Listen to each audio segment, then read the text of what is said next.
Muito bem, boa tarde pra vocês, sejam bem-vindos. Brasil Urgente no ar, em busca da verdade e a serviço da vida. Sexta-feira, hein, gente? E olha só, você vai ver hoje. Após a entrevista do médico legista com detalhes do laudo do ML feito no corpo da Tainá, veja a comparação com depoimentos dos acusados de cometer o crime, antes mesmo do corpo ter sido encontrado. E também a presidente da Associação dos Médicos Legistas, que criticou a atitude do Dr. Alexandre Gebran sobre ter feito o trabalho no lugar do plantonista, ela foi exonerada do cargo. E bandido traído pelo estômago após ligar para a pizzaria e assaltar o entregador acusado, tenta aplicar o golpe, mas na mesma pizzaria. Acabou preso. E lembra do caso também do filho que viu pelo retrovisor do caminhão o pai sendo assassinado por ladrões? O carro da vítima foi encontrado. E a violência correu solta nas últimas horas na capital do estado. Um dos casos foi 3 irmãos suspeitos de assalto que foram sequestrados e baleados em uma área rural de Curitiba. E ainda, uma das vítimas sumiu. O repórter Bruno Henrique está comigo, trazendo os principais assuntos do dia. E essa sexta-feira tá de arrepiar, hein, Bruno? Boa tarde. Sem dúvida. Boa tarde, Val Santos. A gente vai trazer informações de um homem que foi executado no bairro Butiatuvim, em Curitiba. Se não bastasse isso, a mulher também foi achada morta na manhã de hoje, aqui na região de Curitiba também. E agora há pouco, volta de um acidente gravíssimo com morte. Foi na BR-376, no quilômetro 618, em São José dos Pinhais. Eu conto na sequência estas e outras informações ao longo do Brasil, gente. Val. Muito bem, o Bruno fica comigo, o repórter Luiz Carlos de Jesus, pelas ruas de Curitiba, trazendo informação em tempo real. Virou notícia em primeira mão, você vê aqui na tela da Band. Eu quero que você participe comigo através das redes sociais, o Twitter, @ValSantosTV, para você interagir, opinar, criticar, sugerir, Facebook aí no perfil 2, angariando cada vez mais amigos. E a página, dá um curtir lá na página Val Santos Oficial, entra lá, Val Santos Oficial. Dá um curtir lá e pode meter bronca também. Gente, eu vou fazer um breve intervalo, é rapidinho, peço que você não saia daí, porque o programa está realmente imperdível. E sobre esse caso da morte da Tainá, tem um caso que pode se reclamar, pode se questionar, a gente pode ficar saturado do assunto, mas pergunto para as pessoas que estão envolvidas se elas estão saturadas ou querem respostas. Pergunte também a todos que estão sujeitos daqui a pouco a se envolverem em algo de errado ou difícil na vida e aí ficar nessa, em quem confiar, como acreditar se nada é esclarecido de verdade. Se num segundo diz uma coisa, no outro já diz outra. Daqui a pouquinho você vai entender tudo isso. É importante o programa de hoje, viu? Eu faço um breve intervalo, eu volto já.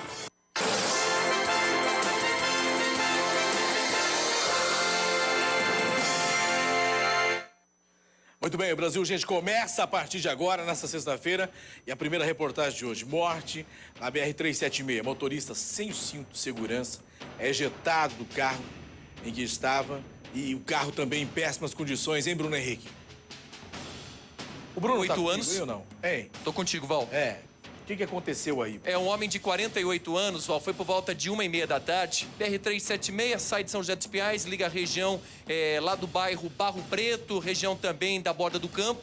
E o detalhe, viu, Val? Esse carro, uma Paraty com placas de Curitiba, em péssimas condições. Este motorista, ele perdeu o controle, bateu no canteiro central e acabou capotando a Paraty por várias vezes, Val. E o que mais chamou a atenção, ele não estava de cinto de segurança. Ele foi ejetado, infelizmente, não resistiu, morreu na hora. O corpo já foi encaminhado ao Instituto Médico Legal de Curitiba e o trânsito lá no local ficou bastante conturbado.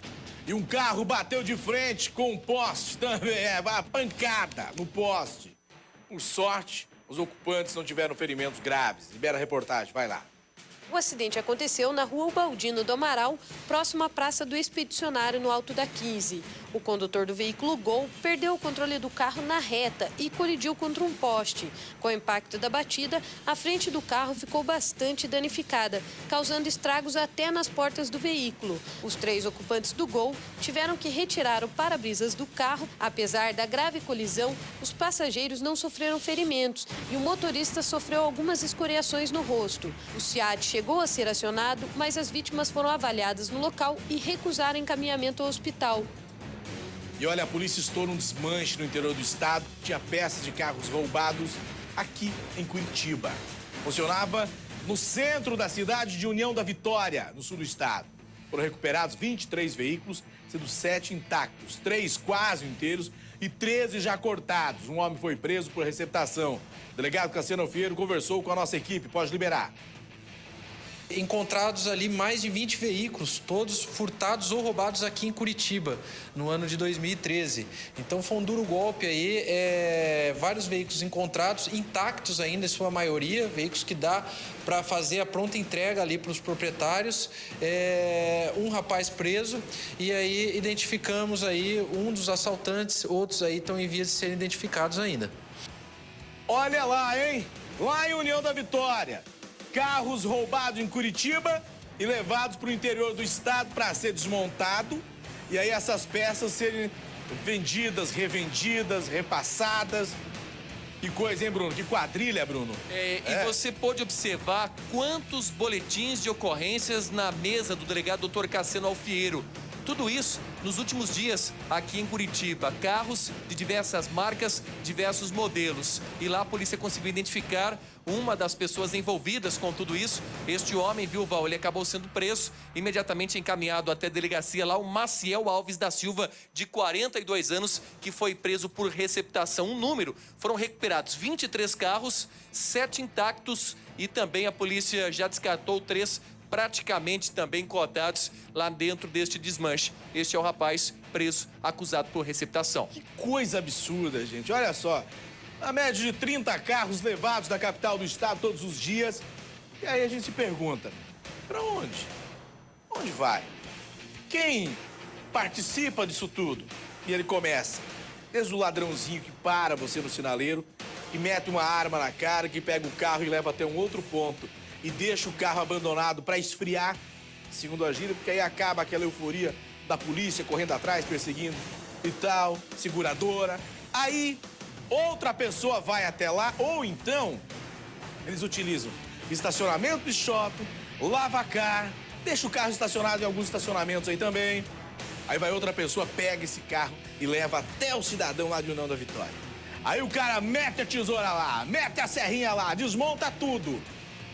Picota as placas, inclusive. E depois passa para dono de autopeças, que gosta de ganhar dinheiro sem muito sacrifício, que é desonesto, que é bandido, que não tá nem preocupado se um pai de família morreu com um tiro na cabeça por causa desse carro. Para ele importa é encher o bolso, é a ganância aliada a esse sentimento macabro, bandido do capeta. Aí um cara pega e faz esse tipo de coisa simplesmente por dinheiro. E vidas se vão. Como eu vou falar daqui a pouco do carro que foi levado, encontrado, no latrocínio na capital do estado, mas como o carro foi um pouco mais polêmico, os bandidos resolveram de abandonar. Vamos fazer o seguinte, se eu fazer essa história agora, eu já vou falar do outra casa. Deixa eu fazer essa história agora. Estão lembrados do caso, gente? Olha só, o cidadão foi levar o filho para buscar o caminhão que estava estacionado. Aí o que acontece? Os bandidos chegaram, o cara estava manobrando o caminhão, olhou pelo retrovisor. Ele enxergou o pai sendo morto com 2 tiros na cabeça. Pois é, os caras levaram o carro, fugiram num gol e levaram o Vectra naquele momento também. E levaram o bem mais precioso, levaram a vida de um pai de família. O carro foi encontrado, hein, Bruno Henrique? Foi encontrado no bairro Tatuquara, sem as rodas. 3 dias depois, também o som teria sido roubado pelos criminosos. Segundo a própria polícia, Val, a intenção era roubar um sandeiro. O motorista viu a movimentação dos assaltantes e conseguiu fugir. Infelizmente, o senhor Odair acabou sendo a vítima e foi a vítima fatal. A polícia deve divulgar nos próximos minutos o retrato falado destes 2 bandidos que chegaram no veículo Gol geração 3 na cor vermelha. O delegado Cassiano Alfiero falou sobre esse caso também. Pode liberar. Nós estamos periciando o veículo, de descobrir alguns indícios indicativos aí de quem sejam os autores. Retrato falado está sendo confeccionado, em breve aí nós já divulgaremos aí o retrato falado para que possamos contar aí com a ajuda da população. Acredito que é questão de tempo, esse crime é um crime que deixa vestígio, então para a polícia aí identificar o autor é questão de tempo. Houve reação, doutor? Acredito que não houve reação, mas possa ter havido aí uma atitude da vítima que possa ter sido entendida pelo assaltante como reação. Ele acabou se assustando e acabou matando aí a vítima. Gente, O homem que foi executado a tiros foi encontrado nos fundos da chácara da APAI, no bairro Butiatuvinha, em Curitiba. O homem não identificado, aparenta ter aí entre 20 e 30 anos, estava no terreno aí da rua Professor Nilson Antônio Gans. A vítima estava de joelhos, com vários tiros na cabeça, vestia calça azul, botas preta e uma jaqueta de nylon preta também. No bolso carregava R$20, um molho de chave e um cachimbo para fumar crack. A testemunha parece ter visto a vítima na garupa de uma moto. Um morador da região e a perita criminal também conversaram com a nossa reportagem. Pode liberar, vai lá. Ele ouviu cerca de uns disparos, daí ele saiu pra fora pra olhar e viu uma moto descendo aqui. Ele chegou a dizer que moto era? Não, por causa que aqui é escuro, não dá pra ver nada aqui, né? Tinham 2 pessoas na moto. 2 pessoas, ele não sabe, né? Daqui é muito longe, não dá pra ver, só de ver o farol, só. E aí, de repente, a moto retornou. Aham. Daí retornou e daí não viu mais nada. Ele nem sabia de nada, né? A vítima foi alvejada com 5 disparos de arma de fogo pelas costas. Ele estava com um cachimbo artesanal para uso de crack e uma pedra de crack. Que coisa, hein?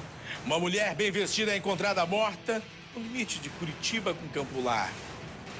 Ela ainda não foi identificada, mas mostra aí, ô meu caro Bruno Henrique, a violência contra a mulher. Tá virando um caos, tá difícil, hein, Bruno? Sem dúvida. Não é a primeira vez que a gente mostra isso.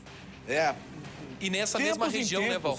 Olha só, Bruno, de tempos em tempos, ele vem uma onda de assassinatos. É aquele ditado que desgraça não vem sozinho.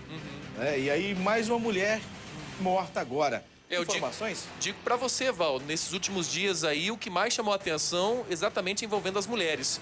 Esse corpo foi encontrado hoje pela manhã, por volta de 7 horas, muito próximo ali da represa do Passaúna. Quem pega na direção pela Eduardo Esprada, segue até o final, é quase no limite ali, o que divide exatamente o município de Curitiba com o Campo Largo e a ponte, ali da represa do Passaúna. Essa mulher não estava identificada, aparenta ter uns 30 a 45 anos. Ela foi morta com aproximadamente 10 tiros. Somente nesta região, nos últimos 2 meses, mais de 5 pessoas foram encontradas mortas desta mesma forma, Val. Coisa absurda. É um local aberto ali, né, Bruno? É aberto, mas é um lugar, viu, Val, afastado de qualquer residência. Digo pra você, tivemos um duplo homicídio envolvendo lá um casal. Tivemos também, Val, um outro rapaz que foi encontrado na represa. Aparece agora esta mulher. Recentemente também, próximo à unidade de saúde, um outro homem foi executado. E hoje, lá os moradores faziam essa mesma pergunta. Um bairro que era considerado tranquilo, até segundo o próprio coronel, nos últimos 90 dias, o coronel Sérgio, que é o comandante da polícia lá no local, nos últimos 90 dias nenhum crime tinha sido registrado. Parece que explodiu lá a onda de violência na região da cidade industrial de Curitiba. O chefe de investigação, o Carlos Henrique, deu detalhes a respeito disso. Pode liberar. E no local, o que a gente percebeu aqui é que a gente conseguiu levantar é que essa moça estaria com uma pessoa aqui, um rapaz de aproximadamente 30 anos. Então, muito provável, pode ser até um namorado, alguém conhecido, mas que logo que eles desceram aqui nesse local aqui, acabou aí eles desferindo aproximadamente 10 tiros, onde 4 tiros atingiu a moça e um dos tiros atingiu o coração dela. Foram juntados aproximadamente 9 cartuchos ali, estojos ali de pistola 380 e provavelmente caminha aí por um crime passional, né? Muita raiva aí na hora do tiro aí. O cara que queria matar, ele só não queria, não era só matar, era descarregar além da arma a raiva também, porque ferir 9, 10 tiros contra a mulher, absurdo, hein? E 3 irmãos suspeitos de cometer assaltos foram colocados dentro de uma Kombi, um furgão, foram levados para um local onde foram baleados. 2 foram socorridos e um terceiro sumiu. Essa é a informação que a gente tem. Libera a reportagem aí. O trio foi levado até uma estrada de terra que liga Campo Magro a Campo Largo, na entrada da Vila São Pedro. Cleiton Pereira dos Santos, de 25 anos, levou um tiro que atravessou a cabeça e ficou caído na estrada de chão. Marcos Pereira dos Santos, de 22 anos, levou um tiro nas costas e outro na perna. O terceiro irmão desapareceu. O autor dos disparos entrou na Kombi e fugiu após ferir as vítimas. Marcos conseguiu andar até a estrada do Cerne, no quilômetro 17, e pediu ajuda para um motorista que passava pelo local. Cleiton foi socorrido pelo SIAT em estado gravíssimo ao Hospital Cajuru e corre risco de morrer. Marcos foi socorrido até o Hospital Evangélico em estado grave, mas não corre risco de morte. Nós acionamos outra ambulância e fomos atendê-lo e realmente a situação do irmão dele era bem mais grave, tinha um ferimento em crânio, estava em coma, estava inconsciente. Fizemos o primeiro atendimento com intubação, com acesso venoso, medicações e trouxemos aqui para o Cajuru. O estado dele está bem grave e corre sério risco de morte. O irmão dele então foi deslocado para o Evangélico por outra ambulância e esse veio aqui para o Cajuru. Mas não adiantou muita coisa em relação ao fato que aconteceu. E o outro desapareceu. Onde estaria o terceiro irmão, hein? 2 baleados, um gravemente. E segundo as informações, o outro também teria sido baleado, só que sumiu. É isso segundo as vítimas aí, segundo uma das vítimas, porque a outra estava sem condições de dar qualquer informação para a polícia. Mas é curioso, hein, gente? Seria vingança, seria uma retaliação, desacerto, roubo também, eu não sei. A polícia vai investigar mais esse caso também agora. E olha, com o efetivo que tem, com as condições que o Estado lhe oferece. E olha que mistério. O homem foi encontrado morto em casa, a golpes de ferro. O crime foi descoberto quando a esposa e o neto da vítima voltavam da igreja. Ainda não se sabe o que pode ter motivado esse assassinato. Libera a reportagem. Um auxiliar de pedreiro foi encontrado morto no terreno dos fundos de uma empresa, na Avenida Salgado Filho, no bairro Guabirotuba. Luiz Antônio da Silva, de 58 anos, morava na casa dos fundos com a esposa e o neto, que teriam saído para ir à igreja. Quando a esposa da vítima chegou, já do portão ela percebeu que a porta da sala estava aberta e a luz estava acesa. Com medo, a mulher acionou a polícia militar, que chegou rapidamente ao local para acompanhar a esposa até dentro da casa. Já na parte de trás da empresa, próximo de materiais de ferro velho, os policiais encontraram o corpo do pedreiro. Luiz Antônio morreu com golpes de barras de ferro desferidos diretamente contra a cabeça da vítima.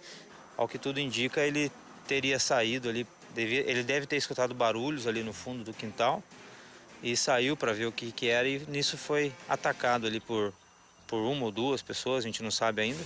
Vamos investigar, vamos ver o que a equipe de investigação vai trazer para nós aí. A vítima não contava com passagens pela polícia e nem estaria sofrendo algum tipo de ameaça de morte. Os peritos do Instituto de Identificação estiveram no local recolhendo vestígios digitais que possam ajudar a revelar a identidade do autor do crime.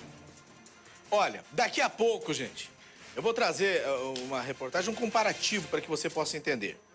Eu vou trazer do caso Tainá, eu vou trazer trechos onde os 4 que foram presos na ocasião acusados do crime e que confessaram, eu vou trazer trechos do que eles falaram, da forma em que teriam praticado o crime naquela ocasião, antes sequer do corpo ser encontrado, antes sequer de surgir qualquer boato de tortura.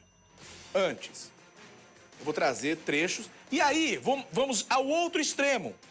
Quero trazer trechos onde o médico legista que esteve ontem ao vivo com a gente no programa falou mais pontuais, onde fala pontual como foi a morte, da maneira que eles falaram, da maneira que o médico legista conseguiu apurar.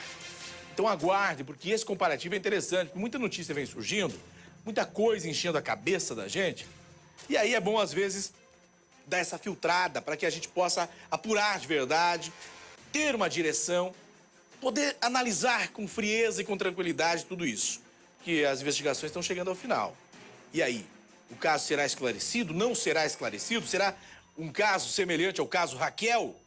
Que tanto se falou, que tanto se fala, que de vez em quando mexe de novo, mas que não se soluciona? Então me aguarde que daqui a pouco eu vou trazer tudo isso. Um ladrão foi traído pelo estômago. Na verdade, pela burrice. O assaltante ele ligou pedindo uma pizza. Preste atenção como é que foi. Ligou, pediu uma pizza. O que ele fez? Assaltou o motoboy na hora da entrega. Passou-se alguns dias, ele quis praticar o mesmo furto, porque deu certo. O que vai fazer? Novamente, ele ligou para pedir uma pizza. Só que o cara é tão tchó que ele ligou para a mesma pizzaria. E aí, ao invés do entregador, sabe quem foi levar a pizza pro rapaz? Dá uma olhada, libera aí, vai lá. A dona de uma pizzaria na rua João Lobo, no Jardim Chapinhal, do bairro Pinheirinho, reconheceu Keison Mariano Tissoko, de 25 anos, depois de ter seu funcionário assaltado por ele na semana passada. Keison ligou na pizzaria e pediu 3 pizzas para entrega. O suposto cliente ainda disse para a atendente que precisava de troco para R$100. Quando o motoboy chegou na casa, Keison pegou as 3 pizzas e ameaçou o funcionário com um simulacro de pistola, ainda pegando o dinheiro do troco. Na noite desta quinta-feira, Keison ligou novamente na mesma pizzaria com o mesmo pedido, mesmo endereço e tinha a intenção de repetir o roubo. A dona do estabelecimento desconfiou e, ao invés de mandar as pizzas para a residência, acionou a polícia militar, que foi até o local e encontrou Keison com o simulacro esperando o pedido. A dona da pizzaria desconfiou e ligou para a polícia. Ele estava em patrulhamento já na rua, já umas 2 quadras antes. Abordamos ele quando encontramos ele com um simulacro, né? E o celular, que ele tinha feito a ligação para a pizzaria, né? E assim levado ele até a vítima anterior, ela reconheceu. E trouxemos eles para o SEACSUC para as devidas providências. E olha só, você viu a ideia do cara? Ele pede a pizza, chama o cara, quando o motoboy vai entregar, ele rouba do cara. Aí ele vai novamente. Centenas de pizzaria, ele vai ligar para a mesma pizzaria. Tava lá o número do ladrão. Aí a casa caiu. E o andarilho foi preso após ser acusado de perseguir 2 adolescentes no bairro São Lourenço, em Curitiba. Ele está sendo apelidado de o Homem do Saco Preto. O guarda Batista conversou com a nossa equipe. Libera aí, vai lá. Recebeu umas denúncias aí, via 153, onde um elemento estava perseguindo uma menina próximo do colégio, né? E ele perseguiu ela até próximo da casa dela e depois o elemento empreendeu fuga. E nós, num patrulhamento na área ali, conseguimos obter êxito de encontrá-lo numa praça, onde foi abordado, onde foi conversado com o mesmo, e ele confessou dizendo que ele tinha só passado por perto da escola. Você viu como é que é?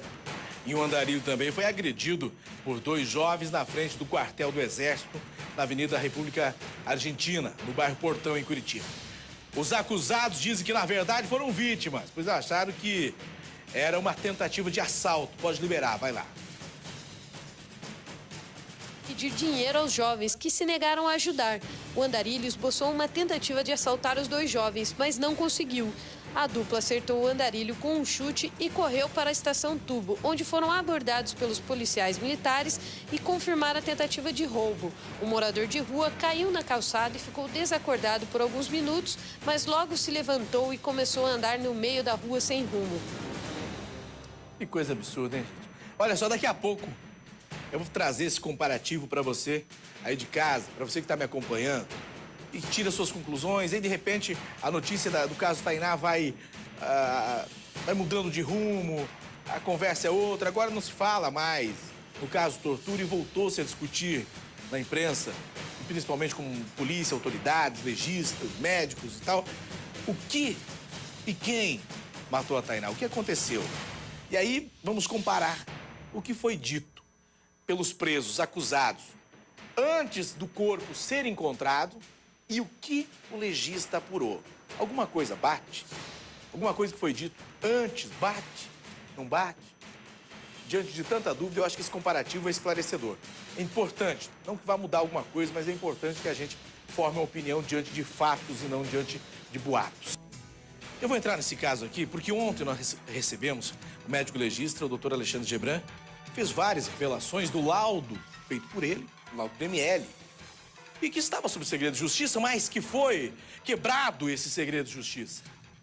Foi falado isso na televisão, através do advogado, o Roberto Rolim de Moura, que representa a família dos acusados do crime.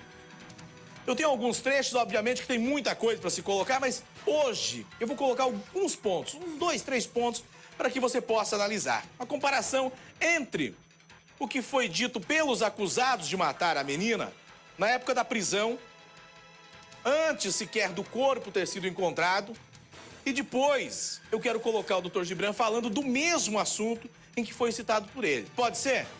Tem aí, Fábio. Primeiro, sobre a forma naquela ocasião. Então você que está me acompanhando, preste atenção. O que eu vou colocar agora é o trecho dos rapazes que foram presos e que falam da forma em que mataram a menina naquela ocasião. E depois eu vou colocar o Dr. Gebran. Roda aí, vai lá. Eles. Primeiros presos. Vai lá. Foi o Paulo. Estrangulou ela e deixou a menina ali. Ele voltou correndo pra baixo, pulou o riozinho. Foi embora. Isso. Foi com... assim, cara, com o braço, uma gravata. Trouxeram ela viva? Ela tá... Não, ela desmaiou, né? Tá. Aí vocês arrastaram ela pra cá. Arrastaram não? É. Aí vocês acabaram segurando, tipo, meio sufocando ela. E mataram ela como? Mas sufocado, sim. Sufocado. Aí, isso foi dito por eles antes do corpo da Tainá ser encontrado. Então, quer dizer, a gente vai nos extremos. Para de bater chave aí, filho. Antes do corpo ser encontrado, é o que foi dito por esses rapazes. Agora, ontem, o Dr. Gebran, médico legista que fez o exame do corpo da Tainá, falou a respeito da forma em que ela foi morta. Ele falou que eles falaram que ela teria sido sufocada. O que disse o perito ontem? Libera aí, vai lá. A asfixia tem uma fase anestésica, uma fase de convulsão, certo? Uma fase agônica e uma fase terminal. Então, o que aconteceu com ela? Ela levou um soco e fez uma hemorragia. E ele se assustou. E como é que eu posso dizer com tranquilidade que ela teve uma morte por asfixia mecânica? Porque ela tinha todos os sinais de asfixias. Então, eles disseram que teriam sufocado, na forma deles falar, obviamente, no pescoço e ela teria sido morta por asfixia mecânica. O médico legista ontem bateu. Tem um outro trecho também, que é sobre a questão de se foi ou não foi estupro, né? Se foi ou não foi estupro. Roda primeiro eles falando, vai lá. Ou algum deles, vai lá. É só que ela não teve a positividade de esperma na região anal. Ela teve na peça íntima. Mas não exclui que pode ter aí, ter sido vitimada com um membro viril com camisinha. Essa possibilidade existe. Bom, a camisinha não foi encontrada. Agora, se acharem a camisinha, eu vou ter que confirmar que sim. Do corpo, não estamos falando do resto. Se acharem o preservativo, claro, evidentemente que eu vou dizer que sim. Você jogou a camisinha onde? Onde eu joguei a camisinha? Daí eu peguei, tipo, coloquei numa sacola, né? Que cor é a sacola? Hã? Que cor é a sacola? Sacola branca. Você levou a sacola? Você levou uma sacola? Não, até sair do mato, né? Eu saí do mato e joguei. Mantinha relação com ela, tudo.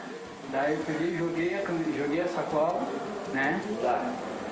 Ficou perto da rua, assim. Você sabe aonde você jogou? Você pode mostrar pra nós onde é que você jogou? Sabe? Eu sei, né? Mas sabe? Se vai estar lá, não sei, né? Quem ia pegar? Mas vai saber, né? Pois é. Aí eu fiz uma pergunta pra mim mesmo, não sei nem responder nem pra mim. Não foi procurado essa camisinha que ele falou, porque existe um ponto muito importante. Eu quero discutir. Daqui a pouco, o doutor Daledoni tá comigo, é isso? Doutor Cláudio tá comigo? Tudo bem, doutor? Boa tarde. Boa tarde, Val. Doutor, o senhor estava acompanhando aí ou não? Sim. Tá. Seja bem-vindo ao Brasil Urgente, viu, doutor? Sempre uma honra estar aqui com vocês. Eu tenho alguns pontos aí que eu gostaria de perguntar pro senhor, que vai no lado mais da prisão dos seus clientes, que continuam presos, na verdade, e se tem algo de novo a respeito deles ou não. Mas, já que o senhor acompanhou isso aí, o senhor sendo especialista criminal, como que o senhor vê essa comparação aí que a minha equipe fez, hein, doutor? É uma comparação lógica, né? Dentro de um jornalismo sério, sem o sensacionalismo, você sem espetacularização ou sem pender para um lado, quando você pega e começa a fazer uma edição especial com elemento e com conteúdo, que é o que vocês têm mostrado aqui, não há qualquer dúvida de que houve estupro. É determinante o que vocês conseguiram, efetivamente, extrair do médico que examinou o corpo da Tainá. Houve estupro, é o médico falando, não é a Jussara Joeckel. É violência sexual, é a mesma coisa, né? É a mesma coisa, o estupro, e antes existia uma distinção entre estupro e atentado violento ao pudor. Era o artigo 213 e 214. Então, por exemplo, um homem que fosse vitimado com uma penetração anal, se falava que ele foi vítima de atentado violento ao pudor. E uma mulher que teve a cópula vagínica, que teve o membro violando a sua vagina, se dizia estupro. Houve uma mudança na lei, tanto o atentado violento ao pudor quanto a cópula vagínica, eles hoje são tratados como estupro. Então, o que o senhor Val Santos conseguiu extrair com exclusividade da boca do médico legista, que ninguém conseguiu até hoje, foi que houve estupro. Existiu estupro em Tainá. É o médico legista dizendo. Ele usa em outras palavras, obviamente, para quem está em casa possa entender. Ele usa outras palavras e se olhar no laudo em que ele faz, para quem é leigo, como eu, por exemplo, no laudo está escrito, não descarta-se a possibilidade. Quer dizer, não afirma que sim, no laudo, no papel, mas não descarta. Val, me permita. Sabe o que está acontecendo? A Jussara Joeckel se precipitou, saiu falando aquilo que ela não podia comprovar, que não houve estupro porque as roupas estavam em alinho, quer dizer, as roupas estavam alinhadas. Entretanto, esse mesmo médico legista afirmou ontem o seguinte, que existem lesões pós-mortem. O que é isso? Lesões após a morte que indicam que a menina foi vestida. A prova médico-legal que ele examinou e ele confirma de que esta menina foi vestida depois de morta. Ele confirma que teve estupro, ele confirma que ela foi vestida e hoje o que tem no IC, infelizmente, e eu vou cobrar, porque faz parte da linha de defesa dos meus clientes. Criminalística, é isso? O Instituto de Criminalística e o IML, a Jussara Joeckel se precipitou, uma blogueira aí, uma mulher de peso, se precipitou, vazaram isso na imprensa, ela saiu aí se ufanando, como é particular, é próprio dela, se ufanando de estar com furo de jornalismo, e elas viraram refém da própria mentira. A loira perita e a loira blogueira. E essa blogueira de peso, ela acaba tentando sustentar e são reféns dessa mentira. Agora, o médico legista é determinante em dizer e afirmar que houve estupro, tem uma lesão pós-morte, essa menina foi vestida depois. O que nós precisamos mais? Nós estamos de uma exumação. Uma exumação. Tenho informação, Val, com exclusividade, eu quero te passar, me permita 30 segundos. Vai, pode falar. A cúpula da Secretaria de Segurança Pública, existe uma notícia nesse sentido que eles não vão permitir a contraprova. Vocês estão com medo do quê? Eu estou desafiando o Instituto de Criminalística, com todo respeito, desafio o secretário de Segurança Pública, Cid Vasquez, desafio o delegado-geral, que é um homem honrado, digno, que eu conheço pessoalmente. Façam exumação nessa criança, deem conforto para essa família, esclareçam o erro que está acontecendo. Ao meu ver, eu ainda não tenho a prova, mas eu tenho a convicção de que aconteceu alguma coisa de muito esfumaçado dentro do Instituto de Criminalística e dentro do IML. A mais ainda do que a Jussara Joeckel, que é a perita, ter se precipitado e lançou esta impressão dela, efetivamente, de que não teve estupro pelas roupas estarem em alinho, quer dizer, elas não estavam desarrumadas. Val, me permita mais um pouquinho. Veja, o perito criminal, que não é o médico legista, ele chega no local e a atribuição dele é examinar a circunvizinhança do local. O que tem digno e relevante para a investigação? Se a Jussara fosse uma perita acima de qualquer traço ou de qualquer retoque, ela deixou o cinto da criança para trás, ela deixou o absorvente da criança para trás. Então, Jussara Joeckel, ela não está aqui para ser aplaudida, porque ela levantou uma lebre junto com a blogueira de peso, as duas viraram refém da própria mentira, e agora elas têm que sustentar isso, sob pena de termos aí baixas consideráveis no Instituto de Criminalística e no Instituto Médico Legal. Estou falando a nível de direção. Governador do estado do Paraná, mostre a sua cara. Mostre a sua cara e não envergonhe o Paraná. Beto Richa, eu sou seu eleitor. Mostre a cara. O senhor está com um impasse que está irradiando nacionalmente e até internacionalmente. É chegada a hora de uma intervenção. Essa menina tem que ser exumada. As vestes foram incineradas, sim. A informação é segura nesse sentido. Sim, tanto é que não apresentaram as vestes. Ontem o médico legista aqui, com exclusividade para vocês, disse que tudo está documentado com foto. Nitidamente ele não tirou a informação, ele não desdisse que essas roupas que são interessantíssimas para a investigação foram incineradas. Ele confirmou que foram incineradas. Então... ele falou que não havia necessidade, que estavam contaminadas, que tinham sido incineradas. Val, e o que o diretor Leon chegou e falou aos jornais que não foram incineradas? Mais ainda, este Leon que eu estou desafiando. Estou te desafiando, Leon. diretor do Instituto de Criminalística, o senhor afirmou que não foram incineradas e que elas estão guardadas. O senhor mentiu, o senhor está mentindo para a população. O senhor tem que receber uma reprimenda administrativa. O senhor, Leon, o senhor, diretor do Instituto, disse que ela não foi estuprada. O senhor não examinou. O senhor está sendo leviano e temerário. E outra, se o senhor tiver coragem, o senhor me processa, que eu, numa exceção da verdade, eu vou mostrar para o senhor. É só isso que eu quero, que o senhor me processe. Eu quero deixar claro aqui também para o senhor e para quem está assistindo e que se sente lesado diante do que o senhor diz aí, o programa é ao vivo. O senhor está falando isso sob total responsabilidade. A responsabilidade é minha, Val. Cláudio Daledoni Júnior, advogado. Assim, eu abro um direito que essas pessoas têm e pode entrar em contato com a gente, pode se manifestar. Pode falar que o programa abre espaço para eles também. E eu vou adorar que a perita Jussara Joekel venha me interpelar judicialmente, que eu vou provar o que eu estou dizendo. Vou adorar que o médico legista Leon, que não examinou o corpo e afirmou de forma leviana aos jornais que ela não foi estuprada, eu te desafio, me processe que eu vou provar num instituto chamado Exceção da Verdade. Agora, doutor, pois não. Um ponto aqui. Se, por exemplo, eles antes de terem encontrado o corpo, eles falam que ela teria sido morta por asfixia. O médico legista garante, coloca no laudo que ela foi morta por asfixia. Por que os seus clientes ainda estão presos? Fala, Bruno. Eles estão presos pelo que eu chamo de opinião publicada. A primeira pessoa que vai ser ouvida como testemunha nesse processo é essa blogueira de peso. Ela vai explicar para mim, porque parar e ficar falando daquilo que não sabe, daquilo que não tem domínio e criar uma comoção. Segundo, um advogado que infelizmente envergonha a minha classe, aproveitou a oportunidade que eles foram lesionados. Não há dúvida que os 4 autores do crime de estupro e de homicídio foram lesionados, mas não pelo meu cliente, não pelos policiais, menos ainda pelo delegado. E se formou uma conjuntura e a juíza decretou a prisão. Ocorre, entretanto, que a denúncia foi oferecida neste momento. A juíza recebeu essa denúncia, ela está analisando.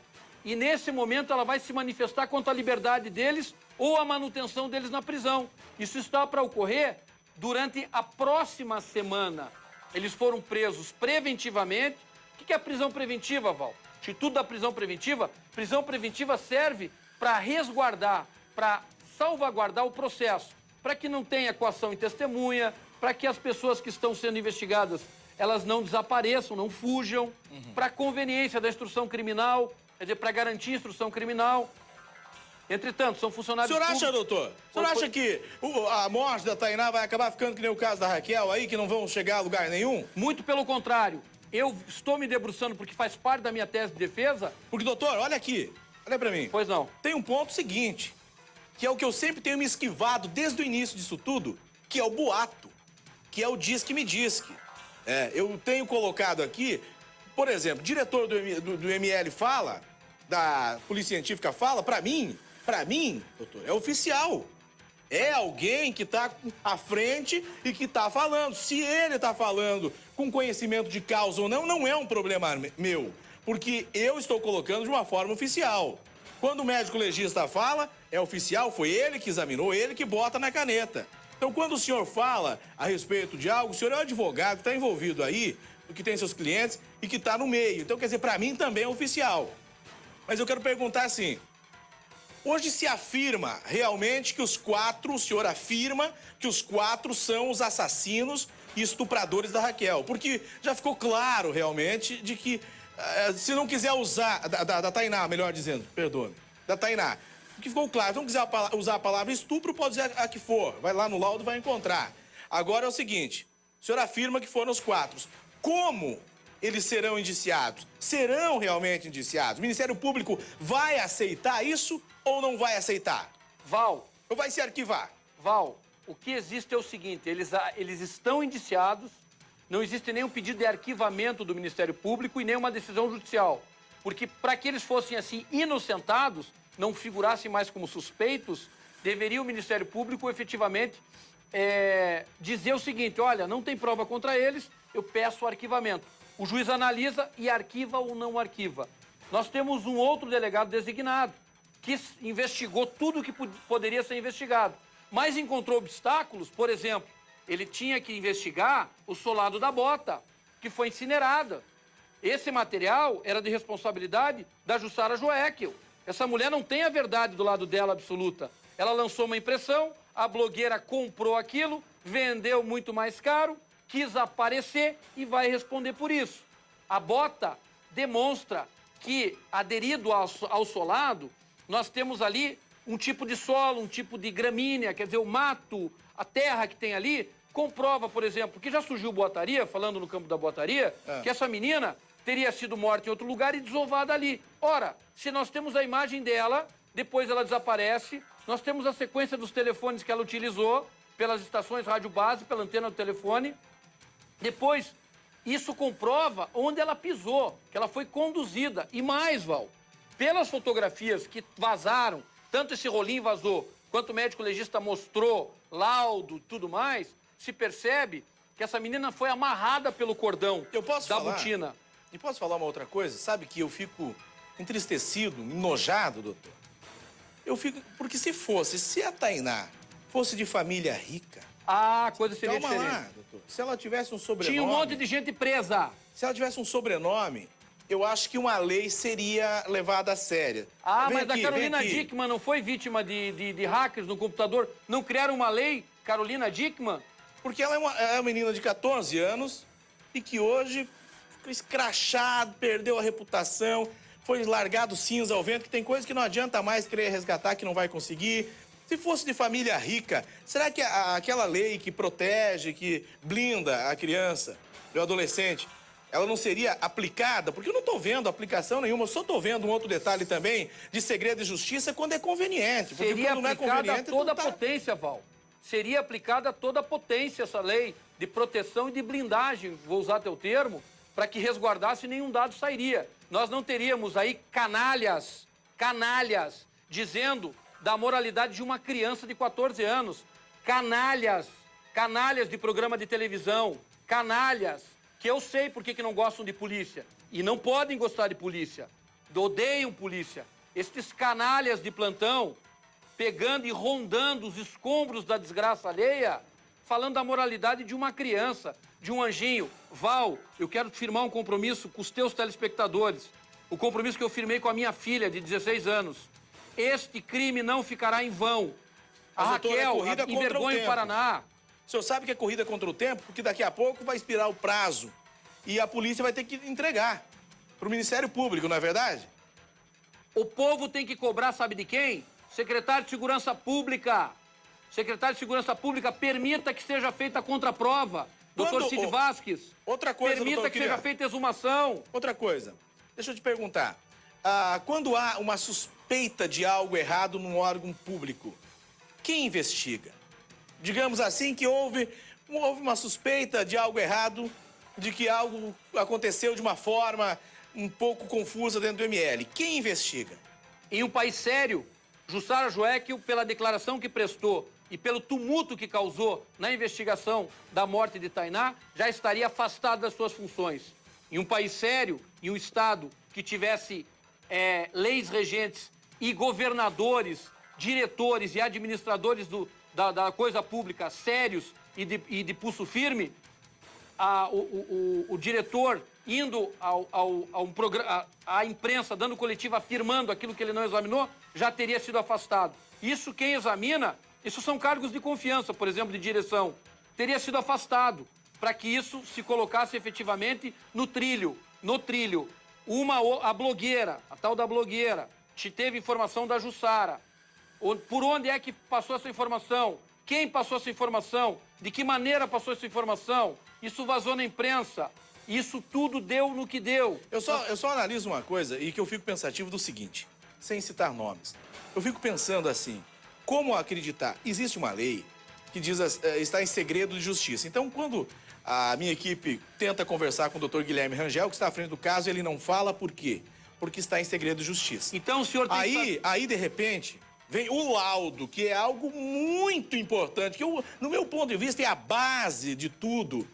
Vem um laudo e vaza um laudo que deveria estar em segredo de justiça. Como que pode vazar isso? Como que esse tipo de coisa, o que se dá pra acreditar no meio, então, hein? Me permite uma sugestão, Val. E indo de fio ao pavio. Vá ao delegado-geral, mande a sua equipe uma sugestão de pauta ao delegado-geral perguntar quantas anda, se eles vão permitir a contraprova, se eles vão e tem Mas é a justiça que tem que determinar se há exumação ou não. Vá ao secretário de Segurança Pública. Não vai ser um juiz que vai determinar se terá exumação ou não? Será um juiz, mas pode ser, porque a exumação ela pode ser concedida no âmbito administrativo, quer dizer, polícia, e no âmbito judicial. E é simples. Mas aí, doutor... O delegado pede e eles deferem. Exuma o corpo e quem vai analisar? Os médicos legistas. Tá, mas os médicos legistas já examinaram, doutor? Mas você tem a possibilidade, a lei te faculta, de nomear um assistente técnico. A família da Tainá nomeia e indica um assistente técnico. E ele vai acompanhar, vai formular quesitos, vai acompanhar tudo. E isso eles têm medo de fazer aqui no Paraná. Isso eles têm medo de fazer no caso da Tainá. E eu desafio as autoridades constituídas a fazer a exumação desse corpo.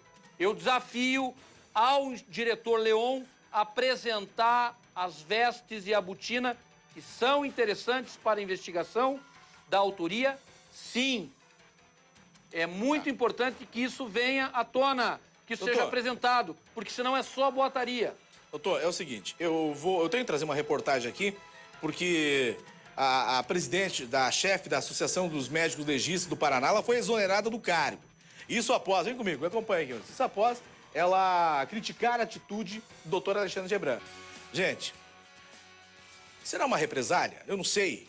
A chefe da Associação dos Médicos Legistas do Paraná, ela foi exonerada do cargo. Isso após criticar a atitude do médico legista que fez a perícia no lugar do colega de plantão. E cobrar uma atitude do governo do estado. Porque ela cobrou uma atitude veemente, com firmeza, do secretário de Segurança e do governador. Veja a entrevista dela agora, já exonerada do cargo, após criticar. Vai lá. Eu fui indicada no começo do ano para coordenar o programa de combate à violência contra a mulher em Curitiba, que é um convênio que existe entre o município e o estado.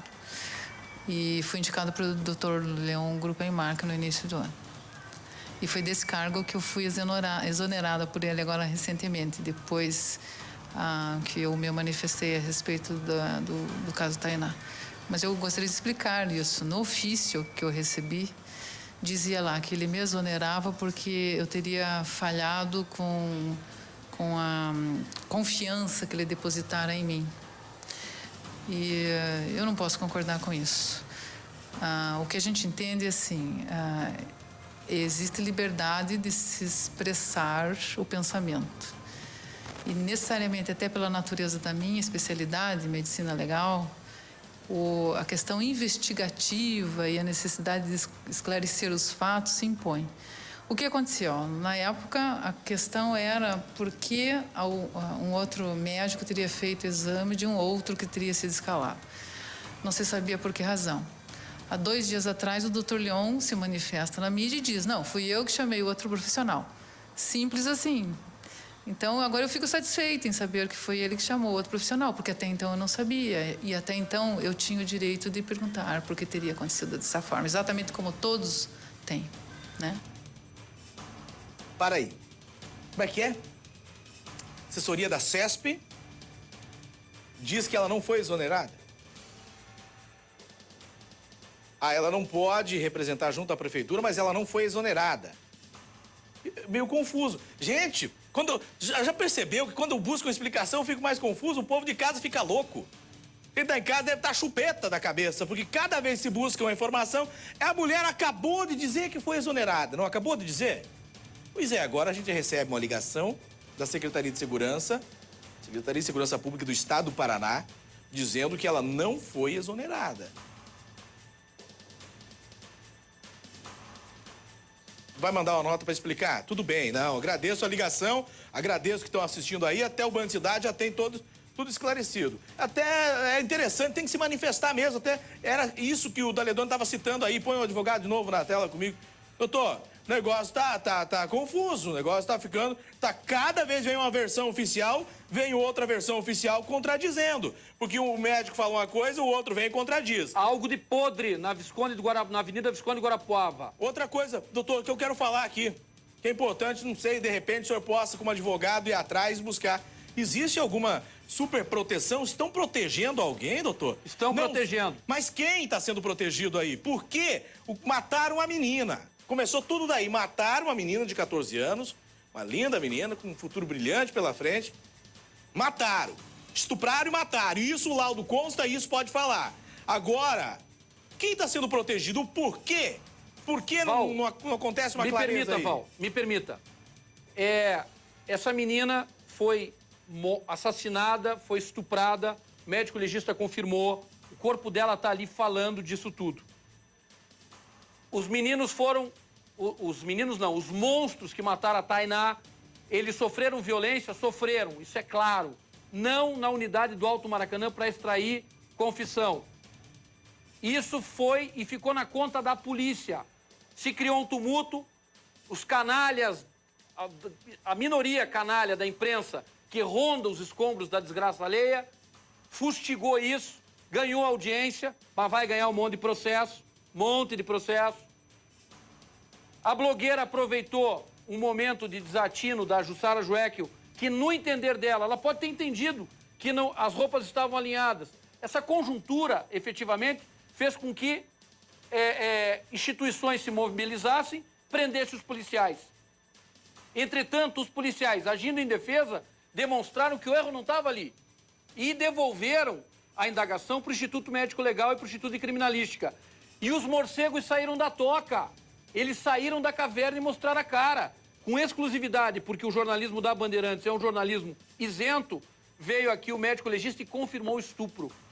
Agora essa confusão, estão dizendo, claro que há superproteção. As roupas foram incineradas, as roupas foram incineradas. Um perito fala uma coisa, o médico legista confirma outra. Veja, Val, eles estão protegendo a instituição. Eles já vêm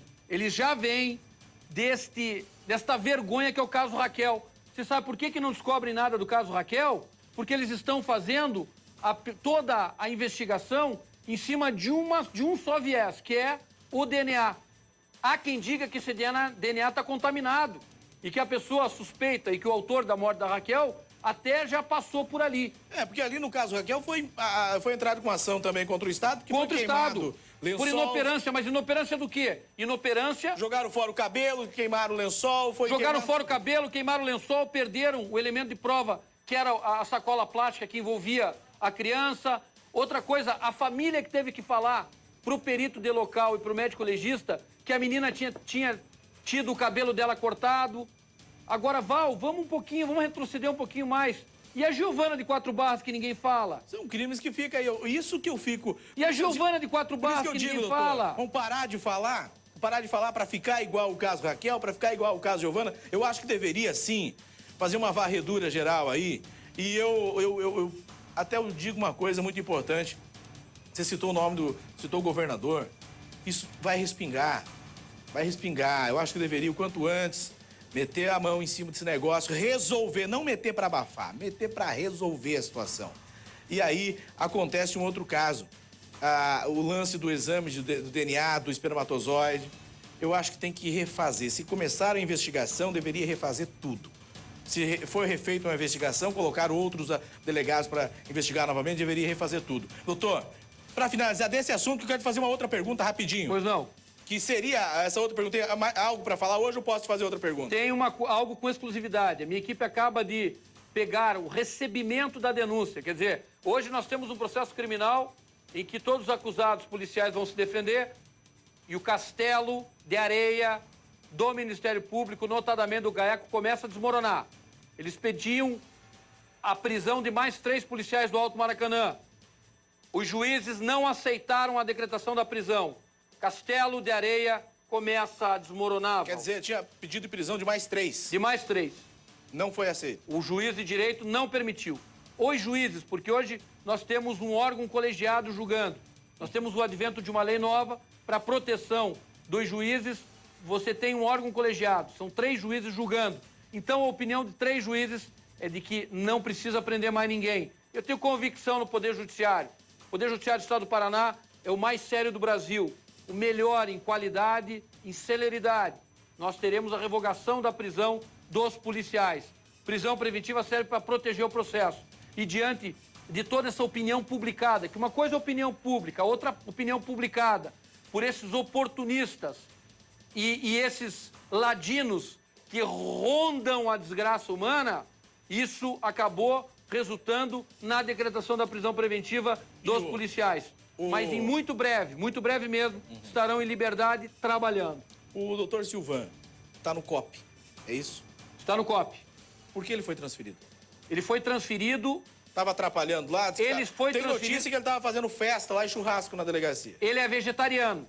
Quem trouxe essa informação vai ter que provar. A notícia foi largada. Comedora de churrasco, até a comedora de churrasco aí, que a silhueta não deixa enganar, come bastante churrasco. Ela vai ter que provar que isso partiu da boquinha dela. Então por que ele foi transferido, doutor? Ele foi transferido porque houve uma discussão dele com o delegado, porque a esposa dele queria entrar com um cachorrinho, que ela tem um cachorro, e ela queria entrar com o cachorrinho e ele não permitiu. E daí ele pegou e caneteou e mandou pro COP. Essa é a verdade. Chega de especulação. Isso não tem problema nenhum. A mulher é apaixonada pelo cachorrinho, foi levar o cachorrinho porque não tinha com quem deixar, e houve ali uma discussão, e o delegado responsável caneteou. Acabou. É muita coisa pra falar. Se a gente fosse ficar aqui, ficar um dia inteiro falando. Doutor, obrigado novamente por falar no programa, tá bom? É sempre uma honra. E agora o senhor pode dar entrevista pro Band Cidade, que seria isso o motivo da sua vinda na Band, tá bom, doutor? Tá ok, muito obrigado. Valeu.